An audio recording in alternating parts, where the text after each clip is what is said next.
pundi soraipun. Cerita yang sudah lama dan ini diceritakan oleh ulama Libanon. Pada tahun 50-an bahwa di Libya, tempat di mana dulu ada presiden yang bernama Muammar Gaddafi, ada orang Kristen dari Bani Gotas, yang mana orang-orang Libya ketika memperingati hari kelahiran baginda Rasul Muhammad sallallahu alaihi wasallam itu diperingati amat sangat meriah. Bahkan ada upacara militer. Dan di puncak acara itu maka tentara Libya menembakkan peluru tajam ke atas sebagai tanda kegembiraan, sebagai wujud kebahagiaan atas lahirnya baginda Rasul Muhammad sallallahu alaihi wasallam. Suatu ketika ada orang Kristiani dari Bani Gotas, ia menghadiri, menyaksikan perayaan besar peringatan Maulid Nabi besar Muhammad sallallahu alaihi wasallam, yang ia menyaksikan perayaan itu di lantai atas. Akan tetapi apa yang terjadi ketika di puncak perayaan tentara menembakkan peluru tajam ke atas, ada peluru yang menyasar tepat di batok kepala anak dari orang Kristiani yang belum balik. Lalu kepala itu pecah, anak itu tersungkur, sang ibu menjerit sejadi-jadinya. Lalu dengan cekatan sang ibu membawa anaknya di rumah sakit Libya, yaitu rumah sakit Lausan Hamud. Rumah sakit nama? Lausan Hamud. Nate Sumerep dereng sami. Ketika di sana, lalu semua dokter bedah menangani tentang tertembaknya batok kepala anak kecil dari umat Kristiani. Periksa, dan periksa. Lalu sang dokter keluar dari ruangan bedah dan menyatakan kepada sang ibu, "Wahai sang ibu, kami para dokter sudah berusaha semaksimal mungkin, tapi peralatan kami terbatas dan kami tidak mampu untuk melanjutkan operasi ini. Kami sudah tidak ada lagi kemampuan. Kalau anak ibu ingin selamat, ada rekomendasi dari rumah sakit Lausan Hamud, yaitu dirujuk di rumah sakit Amerika, karena di sana peralatannya lebih canggih dan lebih lengkap." Sang ibu pun menuruti. Akhirnya dibawa ke Amerika. Sesampainya di rumah sakit Amerika sana, langsung masuk ke ruangan bedah, dioperasi. Apa yang terjadi pula?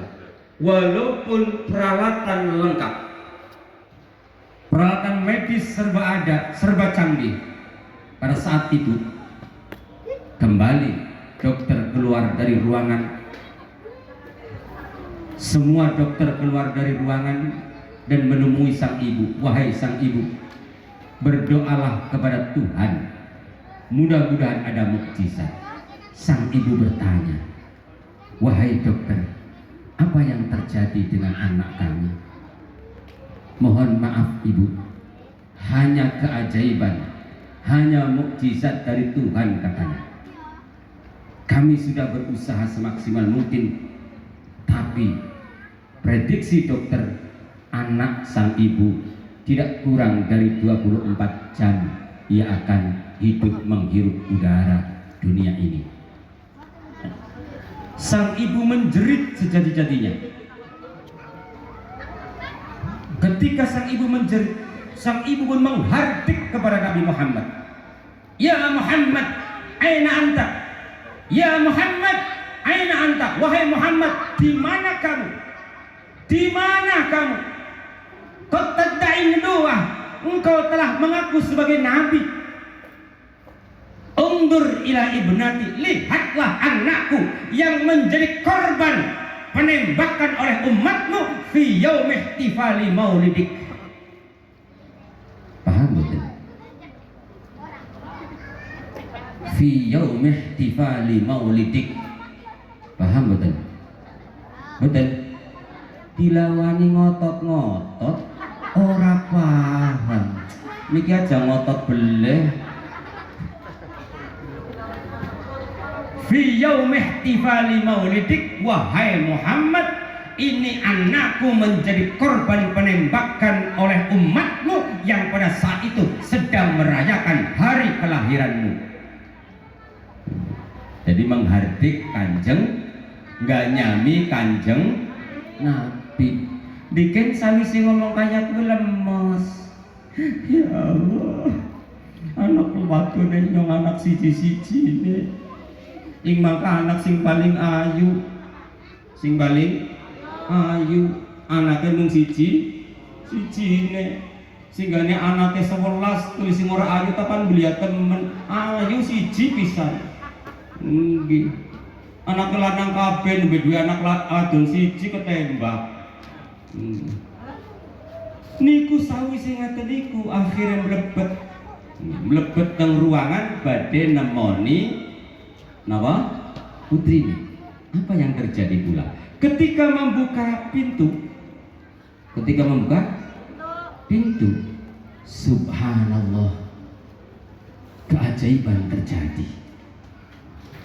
Melihat anak perempuannya, ternyata anak perempuan ini sedang duduk di tempat pembaringannya tadi. Begitu sang anak melihat ibunya masuk, apa kata sang anak? Ya ummah, ighlaqil bab, la takhruji hadzal rajul. Paham betul? Orang aneh dilawani ngotot-ngotot, orang paham cara bahasanya. Wahai ibu, ighlaqil bab, kunci itu pintu. Jangan engkau izinkan lelaki itu keluar dari ruangan ini. Ibu nek sawise nutup, akhirnya plonga, lira, celiam, piuta, puil pelang, endi uwong, laka apa? Akhirnya marani maring anaknya mau. Ainok siraku waras tanok. Is ganing dadi Cirebon kan. Wong Libanon lo kan ngomongnya kayak kowe. Ya karakter nenek wis saya. Ainok siraku wis waras tanok. Ai mimi beli ngerti. Ya beli. Ai siraku ngomong apa? Mau kajarene ana wong lanang ning kene endi lah wong lanang siji-siji aja. Lah wong lanang siji. Ai mimi beli ngerti ta. Yang wong Cirebon ke, wong Indramayu ngomong ibu ke mimi.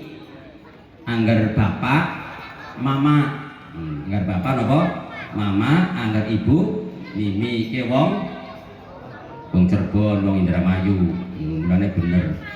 Mama duh tegel temen maksa. Apal kabeh kowe. Niki pripun kok ngaten niki napa kedadosan napa? Akhirnya sang anak itu bercerita, wahai ibu, ketika dokter-dokter keluar dari ruangan ini, datang baginda Rasul Muhammad sallallahu alaihi wasallam, lalu dengan tangan halusnya diusapkan di kepala saya, dan saya pun tidak merasakan sakit. Kembali seperti semula, bagaikan tidak terjadi apa-apa. Artinya niki sirai kula niku butuh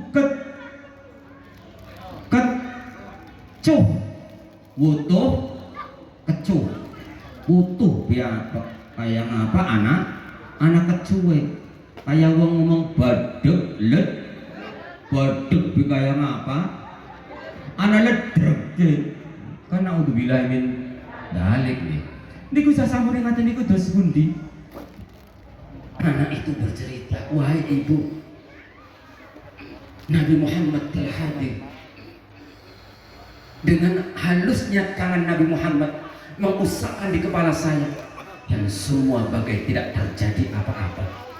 Oleh karenanya ibu, saksikan olehmu, asyhadu an la ilaha illallah wa anna Muhammadar Rasulullah. Akhirnya sang anak itu membaca dua kalimat syahadat karena menyaksikan dan merasakan langsung syafaatnya Rasul Muhammad sallallahu alaihi wasallam. Lalu sang anak pun mengatakan, wahai ibu, jangan engkau halangi anakmu ini untuk memeluk agama yang diridhoi oleh Allah Subhanahu wa taala. Dan bagi ibu silahkan, ibu mau memeluk agama Islam silahkan, tidak pun tidak masalah, karena la ikraha fiddin, tidak ada paksaan di dalam beragama. Akhirnya ibu dalam kejadian yang irasional, melihat kejadian yang irasional, sang ibu pun menyatakan, ayo bakal sirasing selamat isun beli selamat ya mau. Kita gak ibu mimik ya kepengen selamat. Artinya bakal kepengen selamat ya kudu mancing agama Islam. Sang ibu pun disaksikan lagi, isyhadi ya ibnati, saksikan olehmu wahai anak perempuanku, asyhadu an la ilaha illallah wa asyhadu anna Muhammadar Rasul. Niki hikmah mudan, hikmah mudan. Di zaman Nabi, di zaman Nabi adalah Abu Lahab. Abu Lahab itu adalah paman Nabi yang ketika Rasulullah lahir itu girangnya, gembira rianya, cerianya luar biasa. Dan pada saat itu yang memberikan kabar berita tentang kelahiran Nabi Muhammad adalah budaknya yang bernama Suwaibatul Aslamiyah. Lalu Suwaibah al-Aslamiyah dimerdekakan oleh Abu Lahab. Walaupun ketika Rasulullah besar dan mensiarkan agama, Abu Lahab lah termasuk manusia pertama yang menghalang-halangi dakwahnya Rasul, termasuk orang yang tidak ingin Islam itu besar. Bahkan ketika Rasulullah mendapatkan risalah nubuwah lalu mengumumkan seantero Makkah untuk datang di Jabal Qubais, di Jabal Qubais Rasulullah menyatakan, wahai penduduk Mekah, berislamlah, bertauhidlah, la ilaha illallah Muhammadur Rasulullah. Siapakah orang pertama yang menentang? Adalah Abu Lahab yang menyatakan, hai Muhammad, ternyata kami dikumpulkan di sini hanya untuk mendengarkan ocehanmu. Ketika Abu Lahab turun ayat, tabbat yada abi lahabin wa tab ma aghna anhu maluhu wa ma kasab sayasla naran dhata lahabin wa imra'atuhu hammalatal hatab fi jidha hablum mim masad. Dinas, orang yang sudah dinas di dalam Al-Quran celaka. Ternyata apa yang terjadi? Silahkan baca di dalam kitab Madarijus Su'ud. Di sana dinyatakan bahwa siksanya Abu Lahab di alam kuburnya tidak pernah berhenti kecuali di hari Senin kecuali di hari Senin. Ketika hari Senin siksa itu dihentikan dan Abu Lahab mendapatkan kiriman air susu yang keluar dari jari-jarinya dan diminumnya air susu itu. Selidik punya selidik, ternyata lantaran apa? Lantaran Abu Lahab merasa bahagia, merasa senang ketika lahirnya Rasul Muhammad sallallahu alaihi wasallam. Maka dinyatakan man azzama maulidi kuntu syafi'an lahu yaumal qiyamah. Maka tenlang semanten ingkang waget kawula aturaken lan kawula caosaken mugi-mugi manfaat. Alhamdulillah Gus muafik kados sampun rawuh